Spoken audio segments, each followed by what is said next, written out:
And I started in computers a long, long time ago and really got to learn the computers from the ground up, both from machine language programming and actually designing circuits for those. And it's always been a lot of fun. But after learning how to do all that stuff, I said, well, it's neat that I can do that, but I got to make it do something. So I started getting very, very involved in how do we use computers to help a business grow, to expand, to be more efficient, to make it easier for clients and customers and employees to do their job, to engage with their company.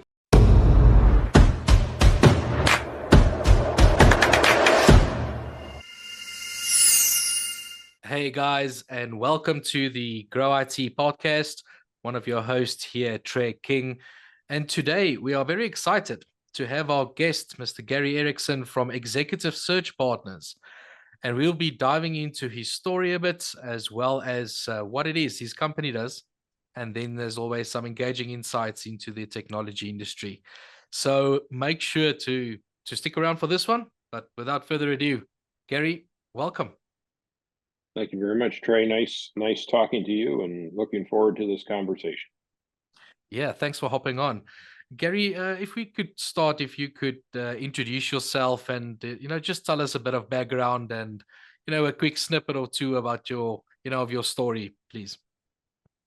I'm a IT guy that started as a heads down computer programmer doing machine language kind of programming on sort of early computers and eventually moved up to the CIO position for 3 different companies. And then I decided that I had enough of the CIO world and started my own IT consulting company that was very successful. We won an award from Ernst & Young for Entrepreneur of the Year company, and Oh, wow.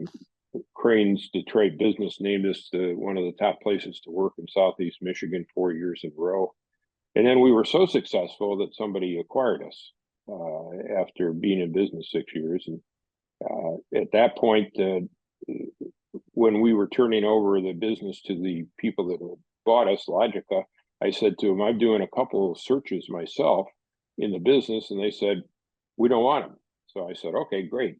Changed my non-compete. And all of a sudden I found myself in the search business. And I've been in the search business since 2003. So what's that, 2021, almost 22 years now. 22 years. Yeah. We focus on senior level IT positions primarily, but we also do senior level finance and accounting positions.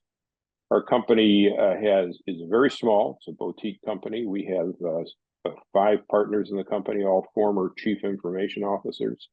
Each search that we do for our clients is customized, of course, for their position, and is handled beginning to end by one of the partners. So you don't get researchers, you don't get anybody else inside. You always have Gary Erickson or one of my other partners to call whenever you are interested in the status, or you want to bring somebody up to date, or you want to schedule an interview.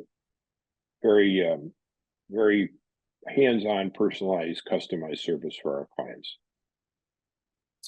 Tell me, Gary, what is it about this industry that you're so passionate about it? Well, I'm a technologist and a much of a nerd, if you will.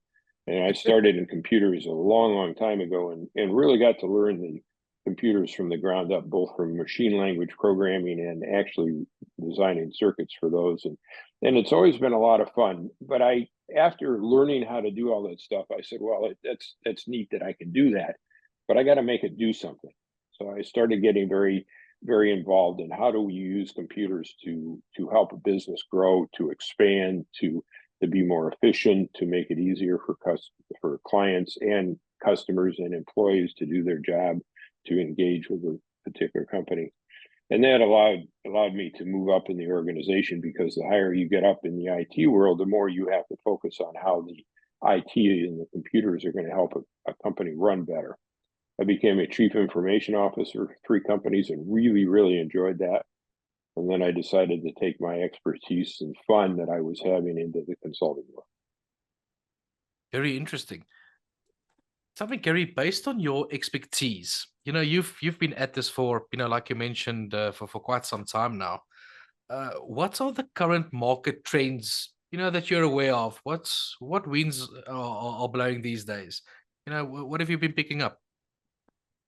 Well, the market, it's interesting. If you talk about the market size, if you will, Yeah. number of opportunities that are out there for people who are looking for a senior level IT position or a senior level finance or accounting position, the market for the last 2 years has been slow. Our speculation is the chief financial officers have been concerned about inflation and growth opportunities for their company, so they've been playing it fairly conservative. I also think that a little bit of high interest rates make it hard for people to relocate. So if you're Yeah. looking for a new job, you're trying to do it local rather than relocation. We're hoping that now that the election in the United States has gotten to somebody's been picked. I didn't, Mm. didn't matter which one it was. Once you pick somebody that it is now said, okay, now we know the direction of leadership for government in the United States. That'll allow us maybe to do some better planning, to maybe start investing with more optimism about the outcomes. And we're hoping that the market starts picking up in 2025. Bottom line, though, the last 2 years, if you're looking for one of the senior positions that we recruit for, the business has been very slow. Yeah, I think a lot of our actually on our end with our clients, the common thread that I'm picking up is that everybody seems to be like cautiously optimistic, if I can call it that, and obviously, everybody would say that they think that from, you know, 2025 going forward, things will hopefully pick up a bit. Yeah, I would agree with that, but the only thing that I would caution myself on saying something like that is I said the same thing for the last 2 years. Okay, fair point. Fair point. Fair point. Uh, having said that, what would your take be on the current market sentiment? What would you say is that like? Right. Well, I think the current market, if you're talking about does the market seem to be optimistic about the future? I think so. I mean, inflation is down, and Yeah. growth opportunities are clearly out there. And if you're thinking about information technology, that's been a growth market for forever. And Mm. one of the levers that senior executives can push in terms of how do I improve my company? How do I engage better with customers? How do I improve the effectiveness and efficiency of my operations? How do I give my employees tools to help them do a better job, both internally and working with customers? What do you use? IT. And so, if you're an IT leader that really understands the business Yep. of a company you're in and understands how to manage the whole technology operation that provides those new tools and ongoing operation capabilities to the company, then you're the kind of person that companies and company presidents are looking for. You're the kind of people that Executive Search Partners tries to seek out for on behalf of our clients. Got it. What would you, or I think maybe this is a good time. If you can explain to the listeners, what is it that your company does? Well, when we engage, clients will engage us to hire a senior level executive. Let's just use a chief information officer or a chief information security officer or a vice president of IT position, and they'll say we have this particular opening. We need to fill a position, and we sit down with them and go through the kind of background that they're looking for in an individual, and we create a very customized interactively with our client profile of the ideal candidate. And then what we do is we use that profile to then go seek out people that are a match to that. If we find some, typically we'll probably identify maybe 100 possible candidates in a variety of ways. Now that sounds like a lot, but I'll explain how we down select. So that's a wide filter. We Yeah. then review in detail, probably select down to 20 that we think are maybe the best fit to the particular requirements, and then we'll set up video interviews with each of them. And the first thing we start with any individual is here's what the company is all about that we're recruiting for. Here's what the position is. Here's some of the challenges that the company has. Here's some of the background they're looking for. Are you, Mr. Potential Candidate, interested in moving forward with this position? And if they say yes, then we get into a lot of details. Probably one of the first questions is why. Yep. Why are you interested? What's your current situation? Why do you think this is a good opportunity for you? And that leads us into a whole series of questions detailed questions about their particular background. We see how they answer the questions. We see how they respond to follow-on questions. If we think they're a good person for that position, if we think they have the background and they speak well for themselves, that they would interact well with the hiring executives, the people that are interviewing with, we will then present a detailed profile on the candidate, why we think they're a good candidate for the position, and to our client, and then set up a meeting with the client to discuss their background, and then handle everything going forward, which includes interviews and negotiations for salary and relocation, and maybe sometimes even position title and bonus amount. Excellent. If you don't mind, do you have like an example of a success story, or just where, because you've mentioned a couple of really good value points that I've picked up already, where you would say that you guys are a bit different from a value standpoint as opposed to, let's say, the competition out there, right? Do you have something like a success story where you could maybe share where your business make a big difference in another business's operation? One of the things that I think sets us apart, we're all former chief information officers. We've worked in a variety of industries, and Interesting. when we, sorry, you were going to comment? No, I just wanted to say that's very interesting. Yeah. And so because of the variety of industries, so if we engage with a client and we start talking to, often it's the senior human resources officer, but often we then get to talk to the company president about why they're looking for somebody to fill the position. And Yeah. we have an interactive discussion with them because we know some of the challenges, maybe a lot of the challenges that particular industry has. One of the examples I have recently is we hired the chief information officer for a company that's about $2 billion in distribution of aftermarket products for a variety of automotive related and agriculture related and other industries. All right, so they distribute components to fix machinery that these different industries use.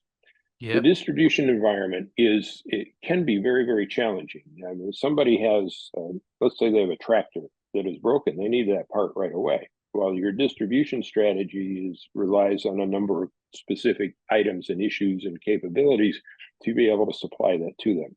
In talking with the president of that company about some of the challenges, the fact that in this case I did it, that I really, really knew the distribution industry very well, that I knew some, if not many, of the challenges that we're facing.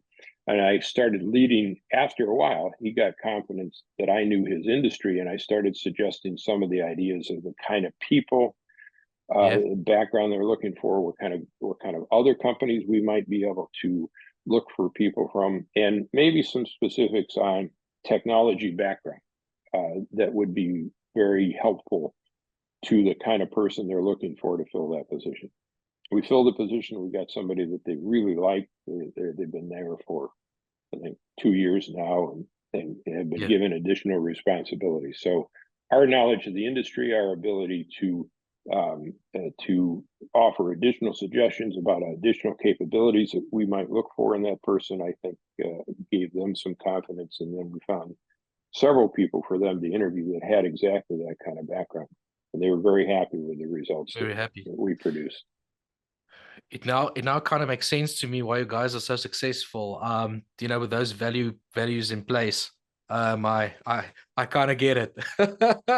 Definitely. But if you're really good in IT, all right, Yeah. it's not about about the cloud and the networks and security. It's, do you know about the business, and can you then apply software tools, technology, et cetera, to help make that business better. It's all about process improvement using software. Using soft. Got it.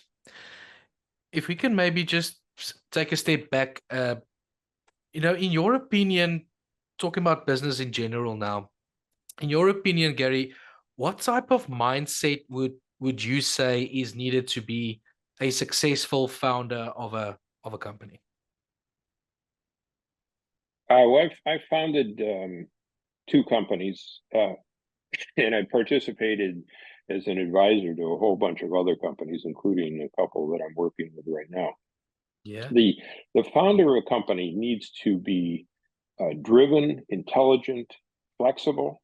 Probably the last one's more important. You may have a great idea for the marketplace, and then it doesn't survive the first contact with your first customer who turns around and says to you, "Hey, that's a great idea, but nobody's ever going to buy that," right? Because we already do something like that. But Yeah. if you have an idea, if you have some technology, if you have some capabilities, you have some passion around what you're doing, and you're willing to pivot to find the market, we say that the thing you ought to be doing is getting to cash very quickly. So going back to what does a founder have to do in a company? They've got to understand the markets, they've got to understand the customers, and they've got to be able to pivot to maybe variations on their original model so they can start getting customers writing the checks. And then if you could give us some golden nuggets, as I usually say, um, some important things that you've learned in your career up until now. I'm just thinking about the younger entrepreneurs wanting to obviously, enter the market and thus forth, and that might be listening to this. Somewhat one or two insights that you would say, this is what you've learned. Well, I would say the very first insight is the old rule of the customer is always right. All right. And now you can modify that because the customer may not fully understand what you have to offer, and there may be some education and prototyping. But at the end of the day, if you've got something that the customer won't buy, all Yeah. right, then it's not good. So you've got to be very customer oriented. You've got to be talking to your customers on a regular basis. You've got to be willing to modify the kind of products and offerings to your customers, and you've got to really try and put yourself in the shoes of the customer. If you don't understand what they're telling you about what they're looking for, what their issues are, Yeah. don't be afraid to ask some questions, because none of us knows everything about everything, and a good interactive conversation with your customer. And if you ask them for help, Mm. that's tell me more about what's going on. That's number one. The second thing also relates to customers. And it relates to interviewing for jobs. A nugget that I would pass on to people. The number Yeah. one reason why our candidates get rejected by clients is that during the interview, the candidate talks too much. You ask a short question. Yeah. Let's say I'm the president of the company. I'm interviewing a potential chief information officer, and I say, "Tell me about yourself." And we've had people go into 15-minute discussions about themselves. I mean, that's way too long. You should be able to tell that chief information officer, the president of the company, your background, and probably do it in 30 seconds or less. So we tell everybody there's a pithy rule in interviewing. The more the other person talks, the better you look. That's a good rule to take note of. I'm sure a couple of people making some notes right now. Excellent. Well, Gary, tell us real quick, where can the listeners get hold of you guys? Well, the best, if you go to our website, there's you can look at the background of the partners that are part of the executive search partners, their locations, their particular industry expertise, and you can contact them. Their phone numbers and email addresses are on there, and they can always call me. But the website is exec searchpartners.com. And if they want to call me, my phone number is 248-470-9976. Lovely. Gary, thank you for your time today. Thank you for hopping on. Like I mentioned to you earlier, I can fully understand why your business is so successful the way that it is. All the best to you guys, and thank you for these valuable insights today. We really appreciate it. Thank you very much, and thanks for your time today. I appreciate the questions and the style and the progress we made in this discussion. Excellent. All the best. Take care. Thanks.